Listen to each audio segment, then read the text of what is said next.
குர்ஆனை ஓதத் தெரியாமல் உன் மரணம் ஏற்பட்டு விட்டால்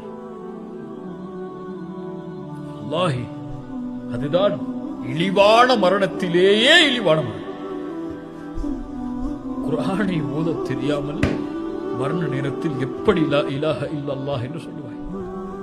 முஃமின்கள் இரவிலும் பகலிலும் குர்ஆனை ஓதிக் கொண்டிருப்பார்கள் என்று முஃமின்களுடைய தன்மையை சொல்லுகிறது. நீ நினைத்துக் கொண்டிருக்கிறாய் இன்று மூத்தானா சொர்க்கம் போயிரலான்னு சொல்லி ஒருபோதும் நபிமார்களை விடமாட்டார்கள். யா அல்லாஹ், இந்த கூட்டம் குர்ஆனை புறக்கணித்தது யா அல்லாஹ் என்று அல்லாஹ்விடத்திலே முறையிடுவார்கள். குர்ஆனை திறந்து படியுங்கள். அல்லாஹ்வுடைய வேதம், அல்லாஹ்வுடைய வார்த்தைகள், அது படைப்பல்ல, அல்லாஹ்வுடைய சிஃபத். அல்லாஹ் கொடுத்த பெரிய நியமத்தில் ஒன்று அல்லாஹ்வுடைய சிஃபத்தை என்னுடைய நாவுகள் உச்சரிப்பதற்கு அல்லாஹ் கொடுத்த வாய்ப்பு. குர்ஆனை மனனம் செய்த